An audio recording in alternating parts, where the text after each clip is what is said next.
দর্শক, সচিবালয় অভিমুখে পদযাত্রায় বাধা পেয়ে আজ শাহবাগ মোড় অবরোধ কর্মসূচি করবেন এমপিওভুক্ত শিক্ষক কর্মচারীরা। গতকাল রাতে এই কর্মসূচির ঘোষণা করেছেন তারা। এই বিষয়ে আরেকটু বিস্তারিত আপনাদেরকে জানানোর চেষ্টা করব। আমাদের সাথে যুক্ত হবেন সহকর্মী মোহাইমিনুল খান অপু। আমরা দর্শকদের যেমনটি বলছিলাম যে সচিবালয় অভিমুখের পদযাত্রায় তো তারা বাধা পেল, এরপর তারা শাহবাগ মোড় অবরোধ কর্মসূচি ঘোষণা করেছে। কখন তারা এই কর্মসূচি শুরু করবে এ বিষয়ে কিছু জেনেছেন কিনা, আর নতুন কোনো কর্মসূচির তথ্য তারা জানালো কিনা, এই বিষয়ে একটু জানবো আপনার কাছে।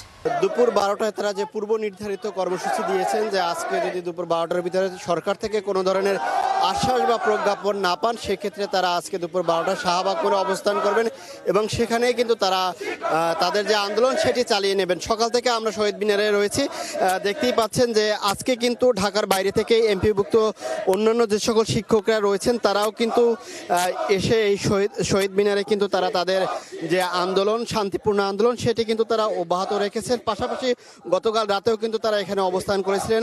আজকে চতুর্থ দিনের মতো কেন্দ্রীয় শহীদ মিনারে কিন্তু তারা অবস্থান করে তাদের 3 দফা দাবিতে যে কর্মসূচি পালন করছেন সেটি কিন্তু অব্যাহত রেখেছেন। জানেন যে গতকালকে বিকাল 4টার সময় তারা কেন্দ্রীয় শহীদ মিনার থেকে মার্চ টু সচিবালয় অভিমুখে তারা রওনা করেন।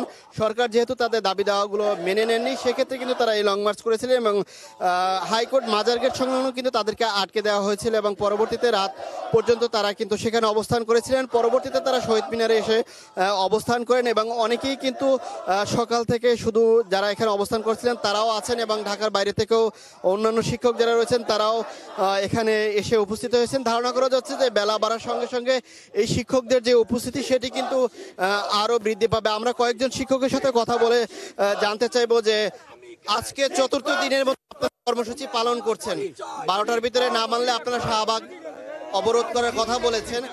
কতদিন আপনাদের এই কর্মসূচিটা চলবে? মানে এর আগেও আপনারা আন্দোলন করেছেন। আমি উদাত্ত আহ্বান জানাচ্ছি। আমি এটা সরকার মহোদয়কে বলতে চাই, আজকে আমাদের শাহবাগ অবরোধের একটা ডেট করা আছে।